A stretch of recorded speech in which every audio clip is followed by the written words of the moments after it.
Welcome to the channel. Today, we're exploring some unbelievable story. Stay tuned and let's dive in. I recall how my mornings used to feel familiar and comfortable, enveloped in regularity. For years, I worked hard to establish my profession and home life, thinking that the future was certain. But, on that October morning, as I prepared for another work trip, I had no clue what was about to happen.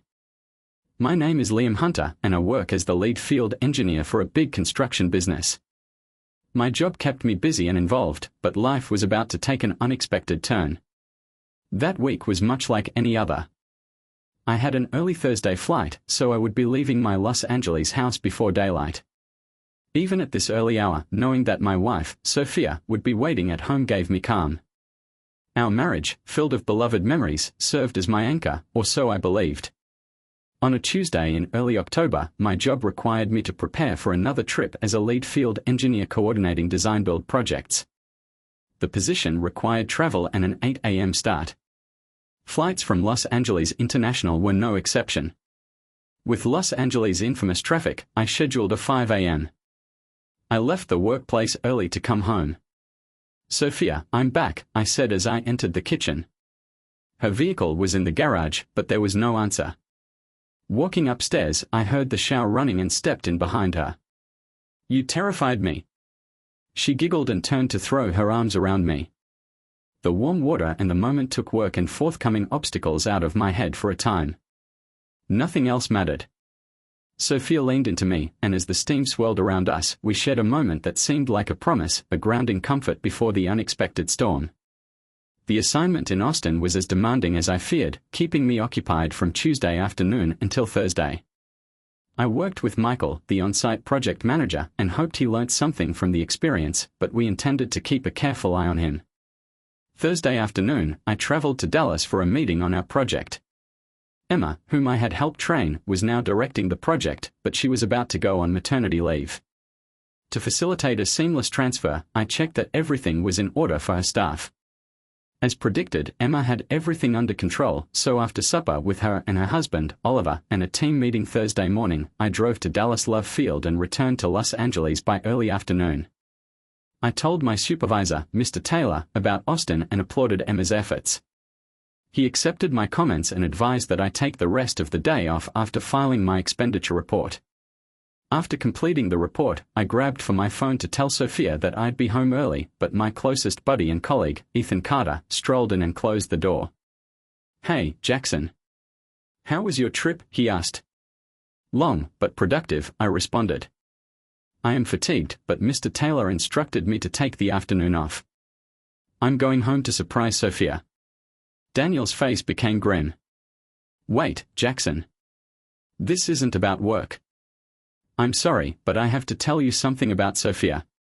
She's been unfaithful while you've been away." Daniel's statements shocked and angered me deeply. I refused to believe it. Sophia had revealed her colorful history before we became serious, but she had committed to our future together. I stared at Daniel and dismissed his allegation as ludicrous. "That is not true, Daniel. You have crossed a line. Get out and think about our relationship before returning." He seemed disturbed. "I understand it's difficult to hear, but I trust the source. I would not tell you unless I believed it was true." I shut him off, furious. "Don't say another thing, Daniel. Leave immediately, before I make you." Daniel, who was considerably smaller than me, realized I could back up my threat. He looked disheartened as he turned and walked away. "Jackson, I really apologize. We've always been great friends, so you know I'd never harm you on purpose. Not informing you would make things worse in the long term. I know your fury, remember? I've calmed you down many times and kept you out of trouble in high school. I would not tell you this unless I believed it. Here's the name of the investigator my cousin hired when he suspected his wife of infidelity. She's good. If she confirms it, you will know it is true." I took a deep breath and tried to stabilize myself. Daniel was correct. We'd been close since childhood, he the calm, cerebral one and me the fiery athlete. We'd been through everything together, including working at the same firm for 6 years. Though I didn't trust his assertion for a moment, I recognized he must have believed he was protecting me. "Was it true about your cousin's wife?" she asked. Daniel nodded. Yes, and Ms. Bennett proved it. He divorced her, yet they still trade children. He would do everything for them, even if he hates her now. I'm so sorry, Guy. He exited, shutting the door behind him. Alone, I pondered what he had said. My thoughts drifted to his cousin's dilemma. I felt bad for the kids in that situation. Sophia and I had discussed having children soon, hoping for a boy and a girl. The concept of treachery seemed unthinkable. I sat there, collecting myself before going home.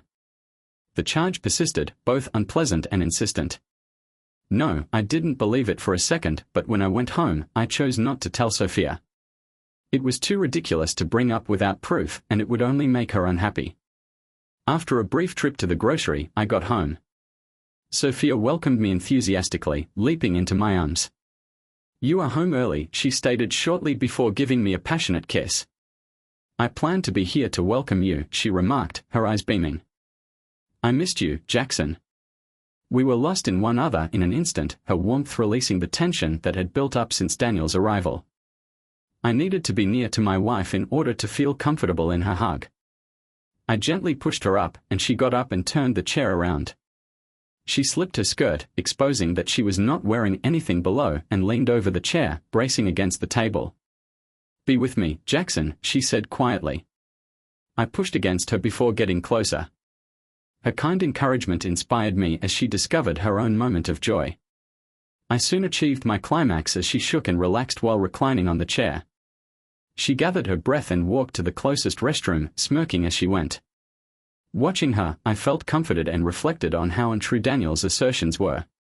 Sophia adored me, and I was certain she would never betray me. I let go of his tale and concentrated on the present. That evening, we enjoyed an intimate moment, beginning with delicate caressing and progressing to deeper proximity. As Sophia went off to sleep with a pleasant grin, I lay awake, thinking about what Daniel had said. Despite our lengthy acquaintance, I knew he wouldn't have said anything unless he really believed it. My thoughts were occupied by Sophia's condition, causing me to lose concentration on my reading. With our passion still vivid in my memory, I knew the charges were unfounded. I determined that in order to resolve the situation, I needed to prove it false, for my own peace of mind as well as to maintain my relationship with Daniel. The following morning, I phoned Grace Morgan's office and scheduled an appointment for Tuesday afternoon. I maintained a separate savings account for surprises and presents, and I intended to use it to employ her without Sophia's knowledge. This would put an end to the rumors that were baseless. Ms. Morgan, a graceful and intelligent former private investigator, welcomed me for my Tuesday appointment. She exuded confidence and took in every detail as we shook hands. Good afternoon, Mr. Anderson. How can I assist you? She inquired, her piercing gaze appraising me. Thank you for seeing me, Ms. Morgan. I'm Jackson Anderson. I travel for business many times every month, and someone has propagated rumors that my wife is unfaithful. I need you to prove she has been loyal so I can put this to rest. She started asking inquiries without emotion. As I relayed my knowledge of the charge and Sophia's information, I realized the situation could be more complicated than I had anticipated. Her inquiries were intelligent, and the follow-ups helped clarify facts, particularly concerning Sophia's history. When she eventually put down her pen, she said, "Thank you, Mr. Anderson. I note from your client sheet that you have engineering degrees from the University of California, Los Angeles. How acquainted are you with philosophy and the burden of evidence in the judicial system?" I was taken off guard. I took an intro philosophy course and have testified in a few cases, but I'm not deeply familiar. She nodded. You are wanting me to verify that your wife has not been unfaithful. That is known as proving a negative. While specific negatives may be shown, such as an unbroken wine glass, showing continuous conduct throughout time is almost hard. For example, I could use an alibi to establish I didn't commit a crime yesterday, but demonstrating I didn't do it years ago is far more difficult. In your scenario, we could monitor your wife for a week or a month and offer proof of her present conduct, but we cannot guarantee what has occurred in the past. If there were previous incidences, we may be able to find proof. If you are okay with this, we will accept your case.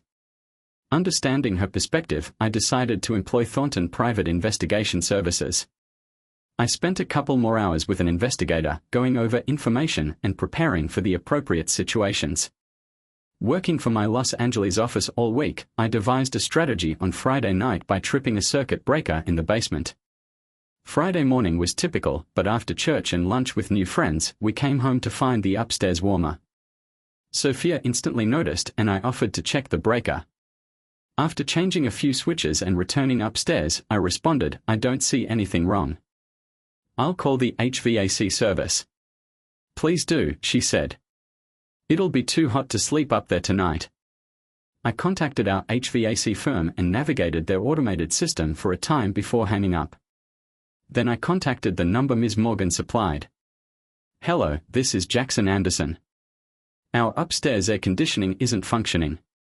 Can someone come out at 10 tomorrow?" "Great, see you then," she said. Sophia heard the conclusion of the conversation and stated, "It's too hot, so we'll sleep in the guest room tonight." "Like a hotel stay," she said with a smile. That night, we had a close moment and I felt comforted. Sophia's affection for me could not coexist with the rumors Daniel had spread. Sophia instructed me to take the wash sheets with me to the shower the following morning. I worked from home on Tuesday morning and met with the HVAC technician, a Thornton Private Investigation Services subcontractor, at 10 a.m. as agreed. I showed him around and then switched the circuit breaker back on. An hour later, he was done. These motion-activated cameras have a 5-minute battery life and wide-angle lenses that keep them inconspicuous. They will record clear footage suitable for legal purposes, he said. He put cameras in crucial spots to ensure that any behavior was captured. Before leaving for work, I paid for the installation and 2 weeks' rent. When I got home, the house was chilly. "Sophia, I need to add a stop in Orlando to this week's trip," I told you. "I was already going to Tampa on Tuesday and now I'll be back late Friday. I'll attempt to get an earlier flight, but it doesn't appear hopeful." Sophia grinned. "I'll miss you, but let's make the most of tonight." She led me to the sofa and we quickly found ourselves laughing and kissing. She straddled me, moving confidently and passionately, and I knew she was mine alone. Later, when she leaned in and said, "I love you, Jackson," I felt comforted. "I love you, too," I said, and meant it. She went to the restroom and I quickly cleaned up, feeling glad for what we had shared. The Tampa discussions went well and the Orlando difficulties were clear. My visit strengthened monitoring and demonstrated support for the staff. After everything was resolved, I remained to inspect the site with the assistant project manager, recognizing his potential for advancement. I could have gone on Thursday, but I remained to enable the monitoring to continue. I worked in my hotel room before going to a nearby shooting range to train with a handgun while other guests did more flashy activities. On Friday, I worked on the job site until it was time to go for the airport. Traffic on I-95 and I-595 was thick, but I was happy to reach my exit. Sophia welcomed me enthusiastically, sensed my worry and offering me a beverage before we relaxed and spoke on the sofa. Later, she brought me upstairs and we enjoyed a romantic moment to make up for the days we had spent apart. Sophia went to the gym on Friday morning while I worked in the yard. Taking a break indoors, I checked my email and was glad to see no messages from Grace Morgan's investigator. On Friday, while Sophia was conducting errands, I checked again and discovered an unexpected email. "Dear Mr. Anderson, your order will be ready on Tuesday at 11 a.m. Please contact our office to schedule delivery. Henderson Engineering Supply." My palms shook as I removed the message.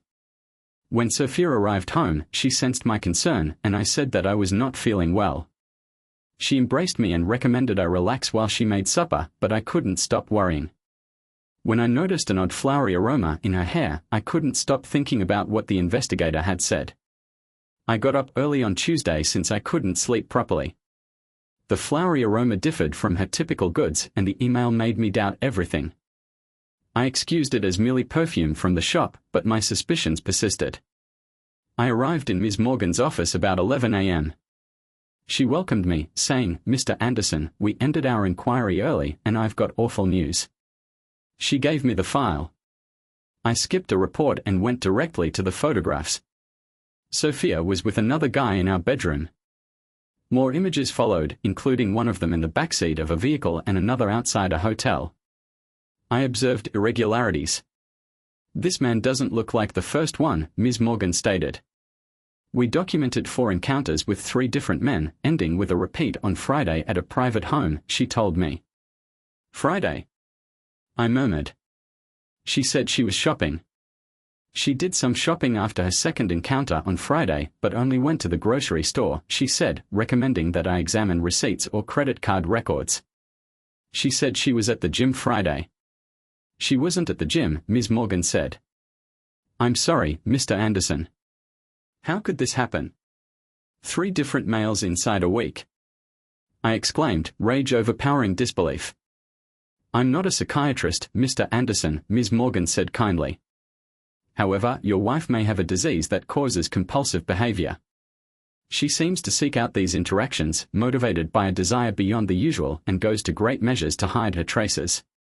The flowers, I said quietly, recalling the aroma in Sophia's hair. She must have taken a shower after meeting him yesterday. Maybe, or just a short rinse or spray. Based on our surveillance and camera feeds, it's evident she is careful about concealing the evidence. She even changes the blankets after encounters. Many cheats are detected by a recognizable stain or aroma in our bed. I inquired, remembering her washing the guest bed linens after our last time together. Yes, 2 of the 3 nights you were gone, she brought him to your home. Don't call them that, Ms. Morgan said.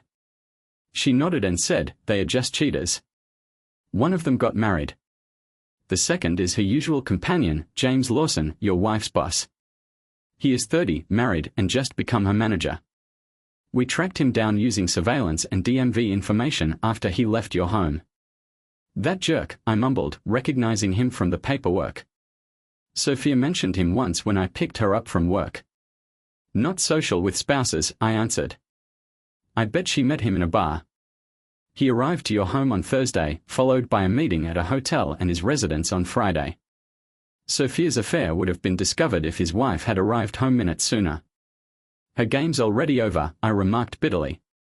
I was wild in my youth, but I craved more and met Sophia when I was ready to settle down. She claimed she did, too, I added, seeing the astonishment fade into certainty. Ms. Morgan touched my hand.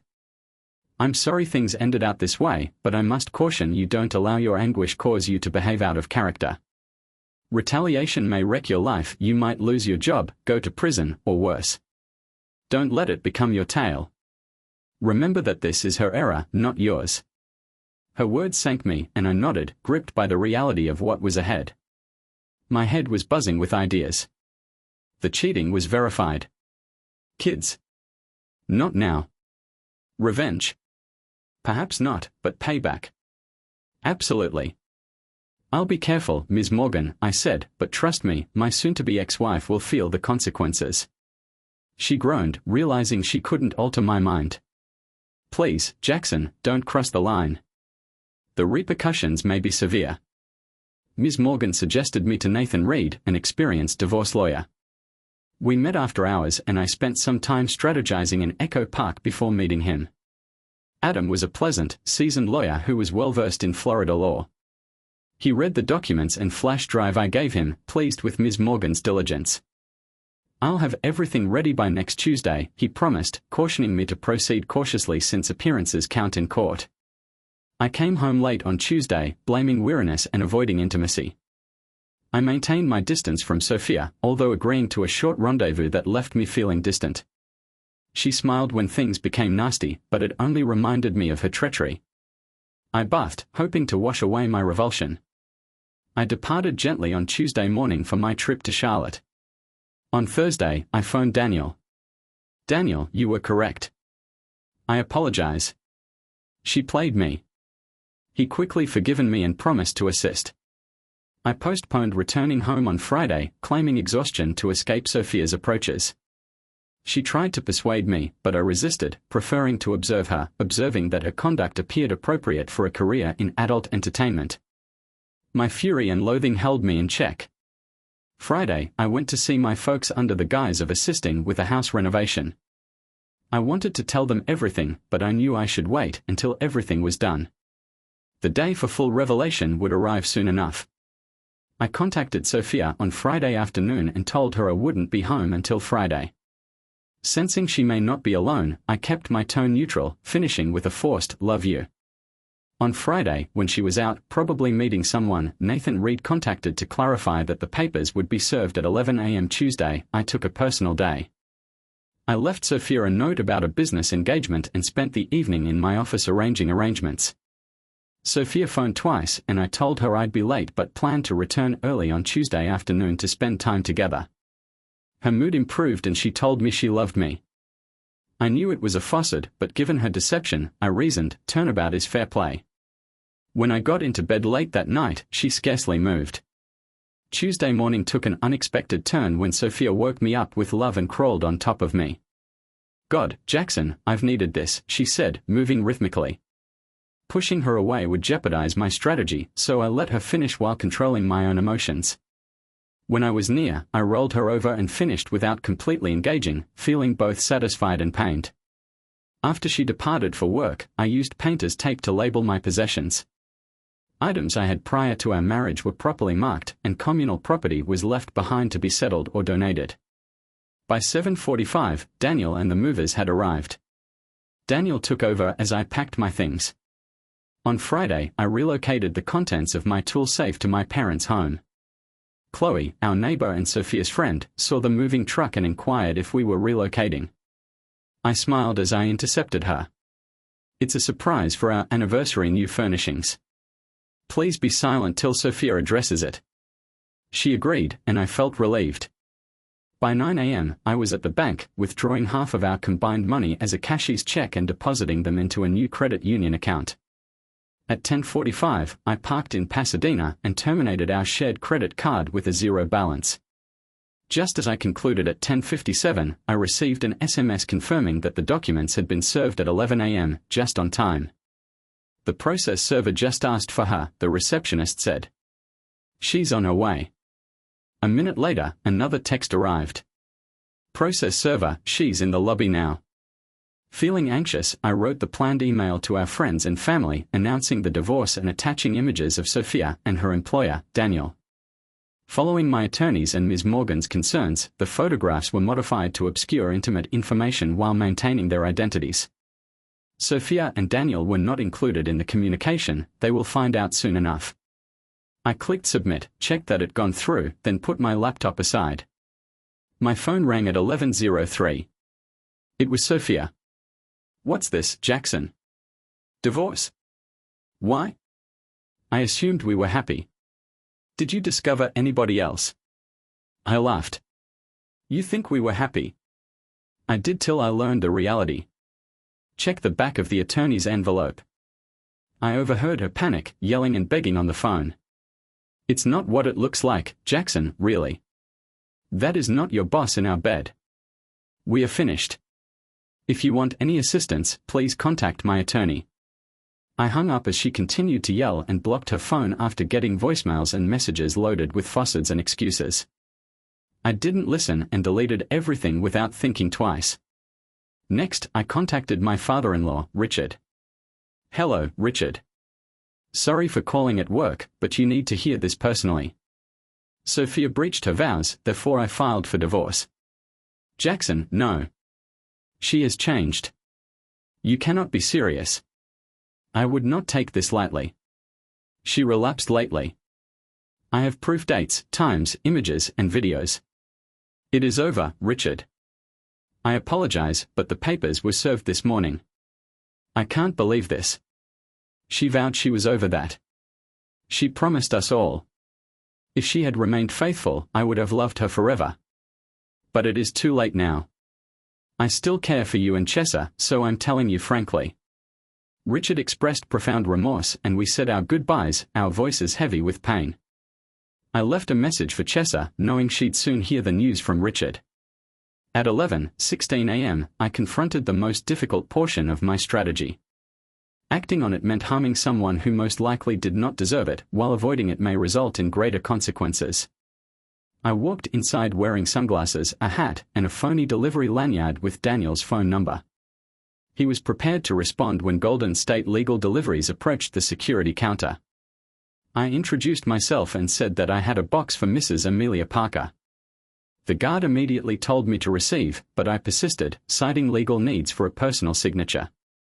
He relented after examining my ID and gave me a visitor's badge with stern instructions to return it on the third level. I went through my routine at her company's reception. The receptionist paused before calling Mrs. Howard. I removed my gum and headgear before greeting her. Melissa, in her late 20s or early 30s, was nervous as she approached. "Do you have something for me to sign?" she asked. "No," I answered calmly, giving her a picture of her husband and my wife. "There's more proof in this envelope." Tears welled up in her eyes as she muttered, "This can't be real." "It is genuine, Mrs. Howard. A private investigator verified this. The package includes papers, images, and video that have all been confirmed and acquired lawfully." She shook her head and cried. He admitted it was an error. Previously, he swore it would not happen again.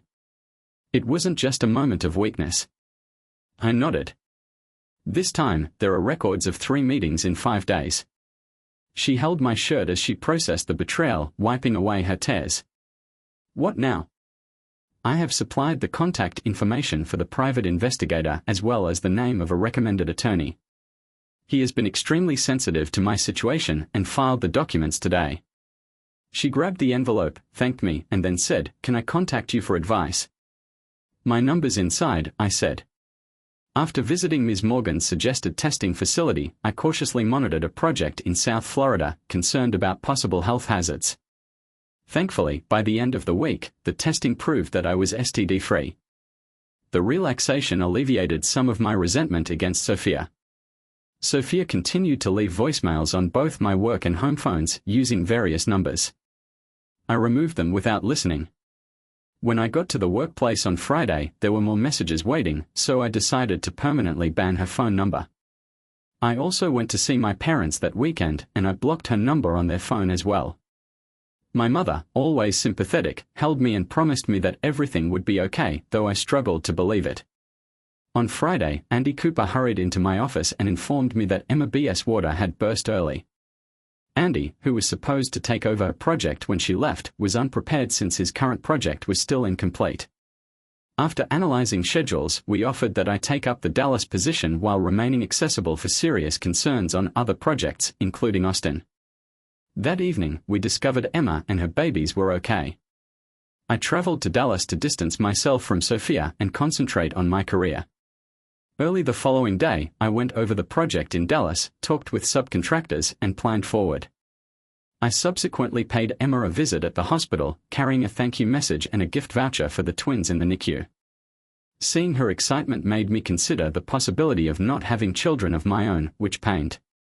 Work absorbed me for many days, and on Friday, I asked the construction office personnel to drinks in the French Quarter. On Tuesday, Nathan Reed phoned with an update on the divorce, referencing Sophia's increasingly anxious calls to his office. "Are you certain you don't want to speak to her?" he asked. I chuckled dryly as I heard his giggle on the line. "No, Adam. I'm good." I thanked him and went back to work. When I arrived to my hotel room that evening, there was an SMS from an unexpected number. "Hello, Jackson.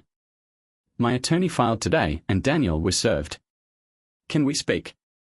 "Thanks, Melissa," was my response. "I'll be awake, give me a call." She phoned nearly immediately. "Hi Jackson, thanks for taking my call." "Not a problem, Melissa. How are things going?" "Tough, but I'll get through it." "How about you?" "Similar, what's happening?" I asked after a moment. "I wanted to thank you for revealing Daniel's dishonesty and preventing me from making a mistake when I was weak. You had the opportunity to take advantage, but you chose not to. It made me understand how incorrect it would have been. I appreciate it. This will be difficult, but I will get through it." "Melissa, we were both in a difficult spot, and it wouldn't have been right," I said. "I am delighted you are determined to go ahead. There's still a long way to go, but things are looking better." She said, "I nearly volunteered to be there if you needed to chat, but I decided against it. Daniel was your problem, not mine, and I had my own strategies for dealing with him." We wished each other well and said our goodbyes. I had a feeling this would be our last discussion. Work in Dallas was going well, but I was also managing the Austin project, which kept me busy. Mr. Taylor's directions made me feel like I was continually in over my head. Adam phoned a few weeks later to share the news. Jackson, Sophia's lawyer, seeks court-ordered therapy. If the court allows, you will have to attend sessions in Los Angeles. What is your call? Angry but prepared, I responded, we've retained some of the strongest evidence. Would it make a difference if the judge saw it? We'd share it with her counsel and it could persuade the court to dismiss the request. Adam nodded. Warn the judge and do it. I said, I will. A week later, counseling was rejected, while the court advised Sophia to seek treatment for her concerns. One issue was resolved. Throughout the months of court fights, I maintained a low profile and revised my will and life insurance to guarantee Sophia got nothing if I died. I visited Emma and Oliver after their twins were released from the hospital, even babysitting one night, which made me want for just one child at a time if I ever had children. Melissa would periodically check in, inquiring about my case and implicitly seeking support for her own. Due to legal concerns and personal values, I kept our contacts exclusively positive. Her texts eventually ceased as her case proceeded. As Emma's homecoming date neared, I located a property in Pasadena and used pre-marriage savings as a down payment. After months at an extended stay hotel, I was ready for a more established environment and to get my possessions out of storage. Emma returned to work, and the twins thrived. As I returned the assignment to her, I departed Dallas with a few regrets. My first regret was that, with no forthcoming projects in Dallas, Emma would be leaving the business to become a stay-at-home mother. Oliver accepted a post as an associate professor at Loyola, which was not unexpected. Emma requested that I keep her in mind for future work in the region, and I agreed. Second, returning to Pasadena meant bidding farewell to my unofficial godchildren and caring for Emma and Oliver. I knew I missed spending time with the twins, which served as a bitter reminder of my own childlessness as a result of Sophia's deception. Finally, Sophia continued to argue about divorce specifics, prolonging the process. Adam informed me that Judge Jameson was losing patience and that it will be over soon. Back in Los Angeles, I settled into my new home and spent a week unpacking and getting to know my neighbors, including Laura, a pleasant divorcee. I thanked her for the brownies but gently refused a dinner invitation to prevent any conflict with the upcoming divorce. Adam, who didn't grasp the legal complexities, wondered when I'd start dating again. When the judge finalizes the divorce and I'm sure nothing jeopardizes the settlement, I informed them. Are you still planning payback? He asked. I nodded. She'll get what she deserves when the time comes. Judge Jameson became dissatisfied with Sophia's delays and called us both for final testimonies in early May. I came early and Sophia approached me. Jackson, it didn't have to be this way, she said him. It did, Sophia, because you broke our vows. You were gone so much, she explained. Don't make that excuse, I said. You knew about the travel when you married me, and I always made up for it. Not that it mattered that you slept with your boss and others on my previous trip. Her face became agitated and tears flowed. Jackson, I had needs. I shake my head. I understood her history, always looking for pleasure as a fix, but I accepted her pledges to change. I gave you everything, even the most effective stimulant money could buy. You used to call me the best before and after my adventures. I saw that others were watching. She said, can we talk privately? No, I said. We discussed this before to our marriage. You said your wild days were ended. You failed in marriage and everything else. If you can't accept it, maybe a new therapist will be more helpful than the last one. Her face sank as more people watched. I went away as Adam came, leaving her in tears. Inside the courtroom, Judge Jameson pushed us to sign the papers to avoid any delays. Sophia exploded in an outburst but was stopped by the judge, who then concluded the proceedings. The gavel dropped, marking the end of our 5-year marriage. I thanked Adam when Judge Jameson exited the courtroom. As I started to go, Sophia approached, imploring. I ignored her and continued going. Despite knowing better, her tone became aggressive and she began yelling obscenities. She lost control. I didn't see whether she had been detained as Adam and I silently exited. We had already had our chat and I had no desire to speak with her again. The next day, Adam sought for a restraining order, which Judge Jameson granted. This assured Sophia remained out of my life. If she had broken it, a small prison sentence may have taught her a lesson, but she remained away, and I started to move on. That weekend, I contacted Laura to redeem our rain check. We had a good time, but it was evident that we didn't have much in common other than attraction. We spent the night together, but she said she was not seeking for something serious. We parted as pleasant neighbors. I dated other people in the weeks that followed, but despite the enjoyment, I realized I was still looking for a deep connection, a life mate. By Labor Day, visiting my parents and seeing my sister's family had prompted me to ponder. My mother, as astute as ever, gently reminded me that if I wanted a family, I needed to find a committed partner. In late July, I received a text from Amelia Parker, which startled me. After doing some tasks, I responded, and she phoned soon after. "Hello, Jackson. Thank you for taking my call." "Not a problem, Melissa. How have you been? It's been a while, and I wasn't sure you'd want to talk after everything." I chuckled. "Unless you were involved with my ex-wife and your ex-husband, as of today," I said. "Then I don't blame you for the mess." She said, "Yes, so what's up?" "I'm fully free now, and I wanted to thank you. You revealed the truth and provided advice that saved me time and money. I did not utilize your lawyer, but your assistance was much appreciated. I'm glad I could assist." "Don't worry about it," I advised. "It's difficult not to, Jackson. You were an inspiration when I was at my lowest point. I don't know you very well, but I enjoy what I've seen. Would you want to have supper with me?"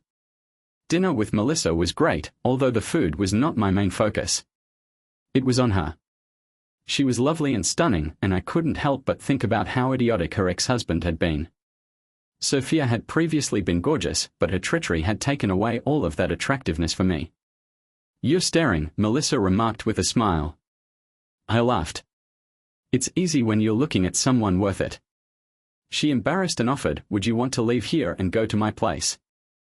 "I'd like that," I said. We exited the restaurant, and as soon as we got to my SUV, Melissa grabbed me close and kissed me hard. Her touch clarified my goals. "Please, Jackson, get me home," she said quickly. I parked in a garage, and we barely got inside before we kissed again. Melissa yanked on my belt, so I said, "Inside." "Yes, inside." "I need you now," she groaned. I carried her in, and she led me to her room as we continued to kiss. Clothing came off swiftly.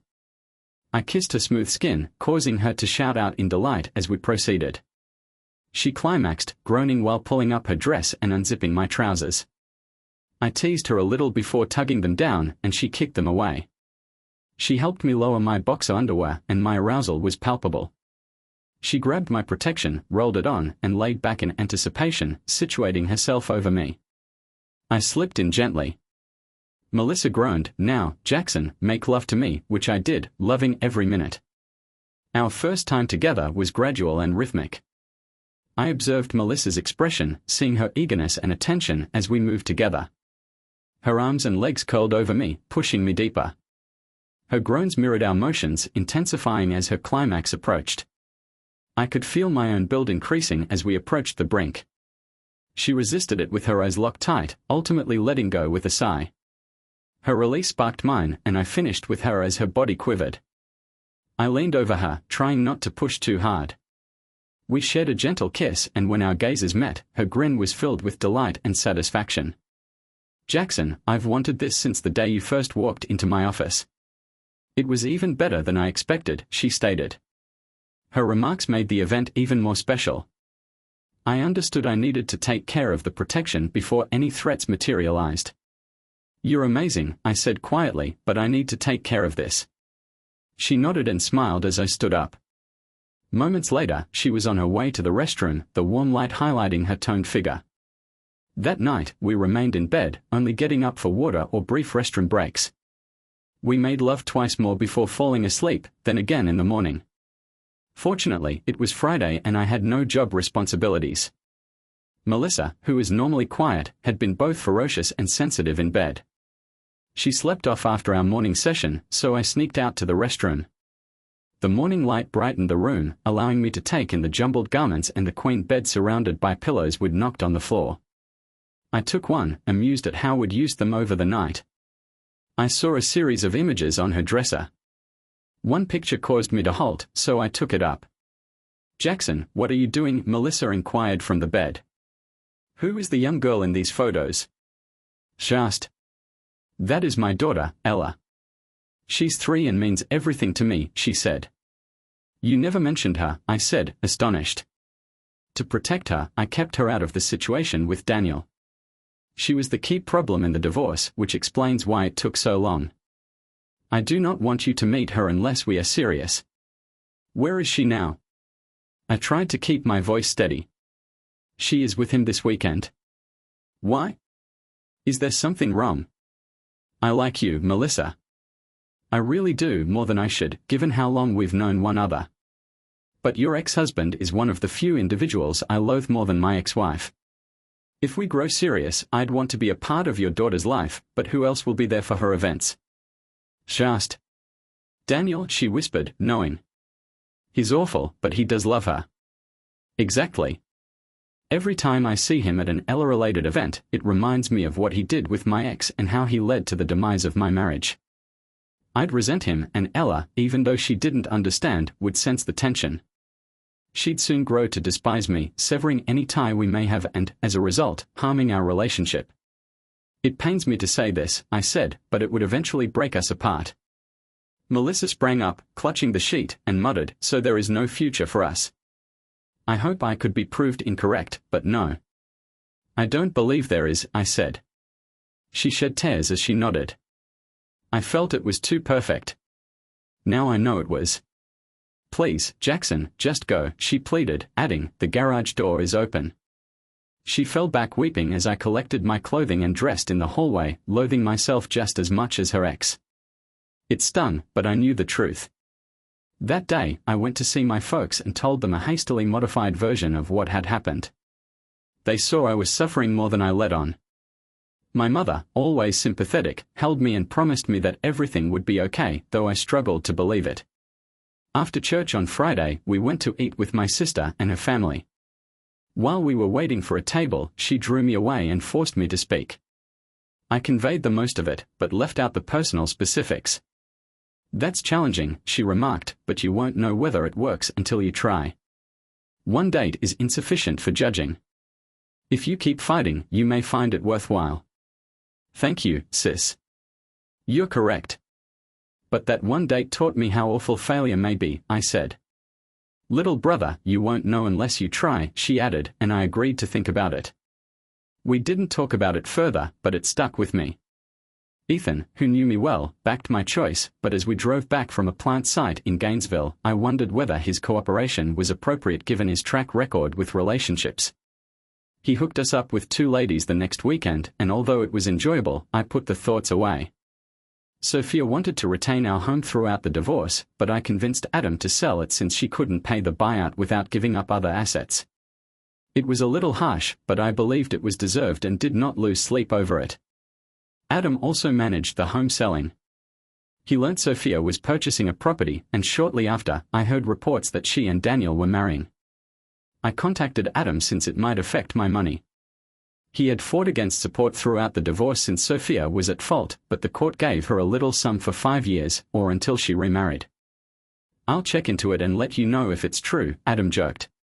"Yeah, and if it's true, some people never learn," I remarked, recognizing how their marriage supported my choice of Melissa. "Nope," Adam laughed. "That's what keeps me in business." I figured it could have opened up a possibility I had explored early in my divorce but never expected to materialize. When I found out about their marriage, I contacted Will Wilkins, a buddy at Sophia's business. Will and I were college friends who reunited when I began dating Sophia. I found out he worked in a different department there.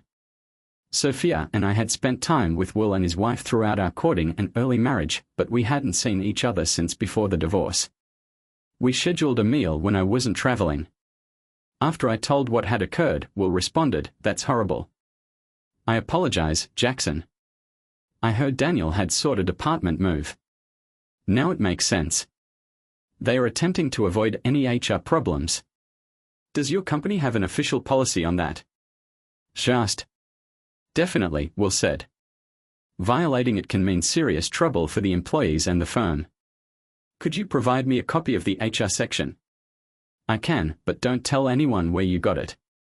That Friday, I saw Will and his wife, Lori, at a Marlins game when he gave me a flash drive. A few days later, I spoke about it with Adam. Jackson, I apologize. Even if their policy is explicit, state law prohibits you from suing over this. Florida repealed alienation of love laws in 1979 to decriminalize consensual partnerships. That means one spouse cannot sue a third party for seducing the other away, even their work, Adam added, smiling at his own description of Daniel's actions. Damn, I said.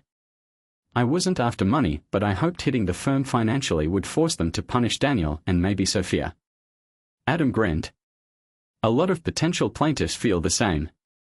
The only exception is if the company was duly notified but disregarded it. Even then, the prospects of success are so slim that most attorneys would avoid it. I exhaled. Damn. Don't lose hope, Adam said. Let's handle the spousal support first and we can explore other options down the line. The next week, Adam appeared in the courts, filing a fresh motion and providing documentation of Sophia and Daniel's marriage license. Adam demanded the termination of spousal support, claiming that it was no longer justifiable under the divorce agreement. Sophia's lawyer vehemently contested the move, and we felt that the license had been filed outside of Los Angeles to prevent us from finding it and filing this particular action. Judge Jameson agreed with us, dismissing Sophia's arguments, and I was finally free of the monthly payments that had bothered me since they were imposed. When I mentioned another issue, Adam shook his head. Patience, Jackson, patience. 6 months later, Adam phoned and we went to lunch. Jackson, I urged patience since newlyweds need time to settle in, particularly with Daniel changing divisions within the same company. He'd remain careful for a time, growing comfortable before pursuing a fresh target. Based on what you've told me in previous experience, this may be a good time to check up on him. 2 weeks later, Grace Morgan and her investigator established that serial cheaters never change. Daniel became entangled with a new subordinate. Adam gathered the proof and delivered it to one of his legal pals. Jackson, we need to keep your participation disguised. If the new judge handling Sophia's case discovers that your actions had an influence on Daniel's career, she may seek to restore spousal support. I doubt she'll find out from me, and I don't think Daniel will tell her why, if anything happens, I said. Adam smiled and wagged his finger. Think smartly. And true. Adam's attorney submitted the documents to Daniel's firm.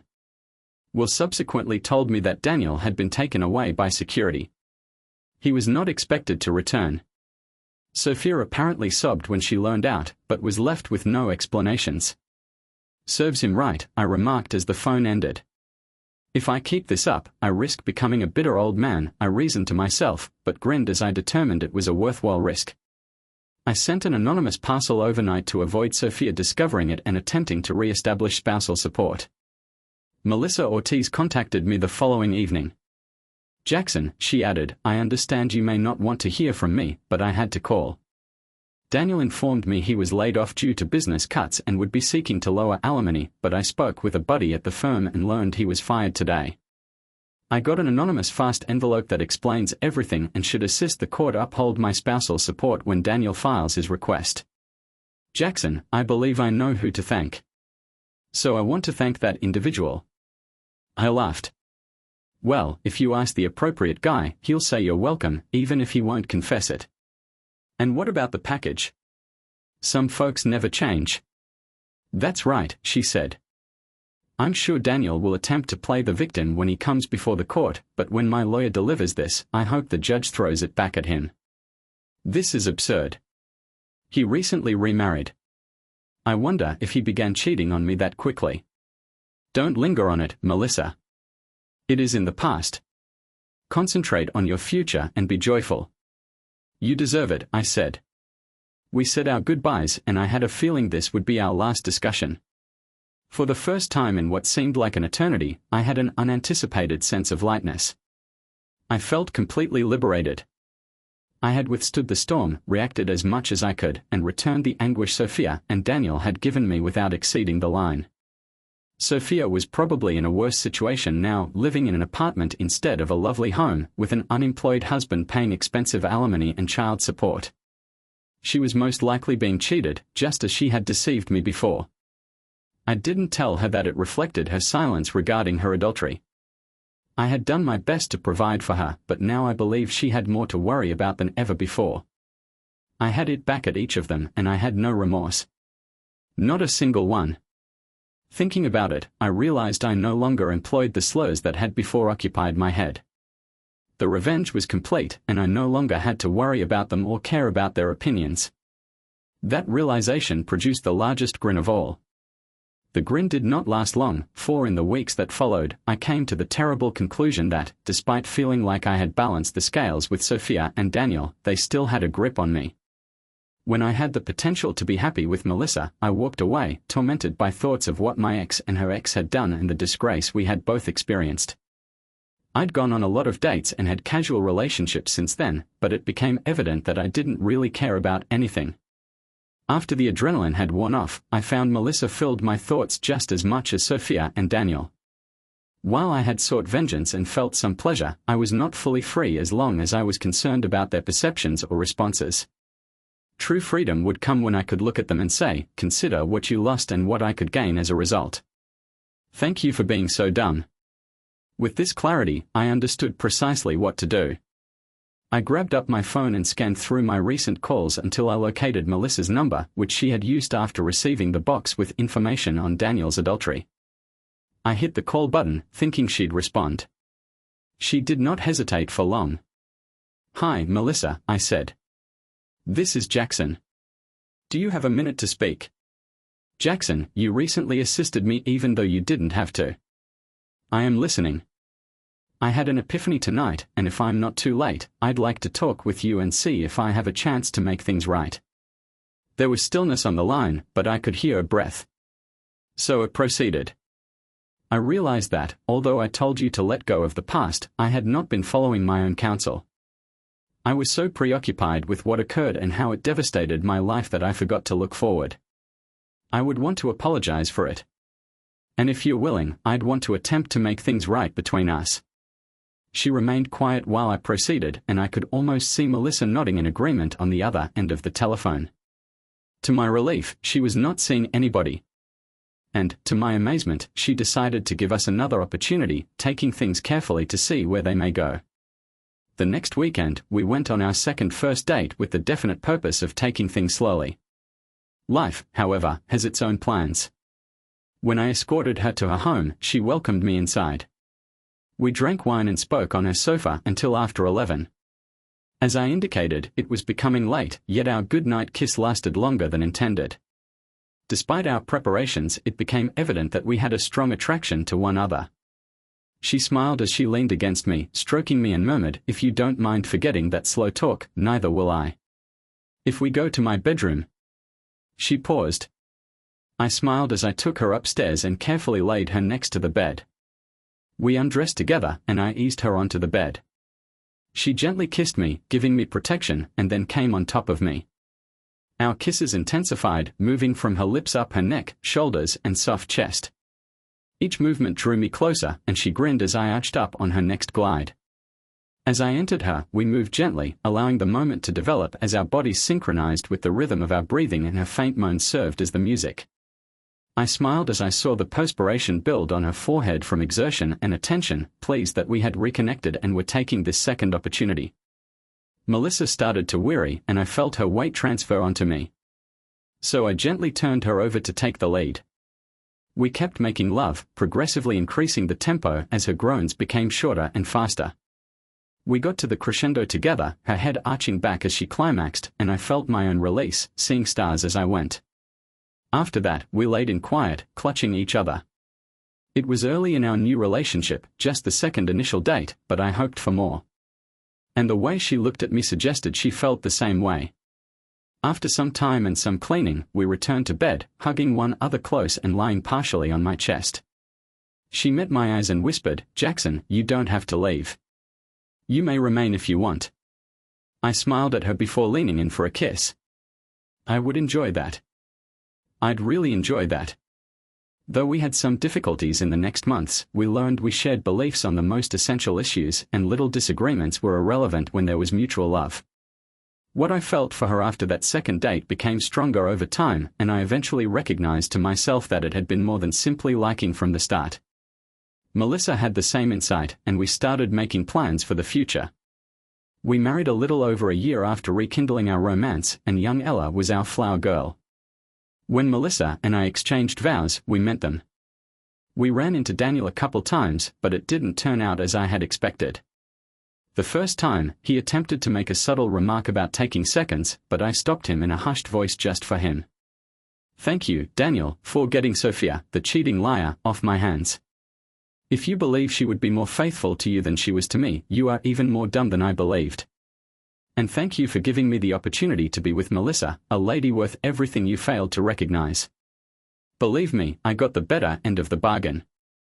Daniel nearly choked on his words, gripping his hands in rage, before understanding that any effort to beat me would only do him harm. Recognizing this barely in time and protecting himself and Ella from a fight, he turned aside and returned to his daughter. He raised her, kissed her, said something, and then placed her down, telling Melissa, "Good night." A few months later, he told her he was in the process of a divorce with Sophia and realized everything I had said was true. When he attempted to bring up the past, Melissa cut him off abruptly. "I'm sorry you noticed it too late, Daniel. Do not bring it up again." Daniel has kept mute on the subject every time we've met since then. Though I sometimes feel a trace of remorse in his eyes when he sees us together, I always grin. Present-day Ella is 6 years old and spends time with her Ortiz grandparents, while I hold Melissa's hand, feeling her clutch it hard as she pushes with all her effort. The doctor issues the last order, and Melissa gives one more push, weary. She leans back, and I kiss her forehead as the doctor and nurse work at the foot of the bed. The obstetrician looks up a few seconds later and smiles at us. "Mr. and Mrs. Wright, congratulations on your gorgeous newborn son." At that instant, all of the trials and hardships we had overcome to get here seemed worthwhile. I knew that, no matter what, I would not alter a thing. Thank you for watching. How would you handle Jackson's situation? Share your opinions in the comments and remember to like and subscribe. See you next time.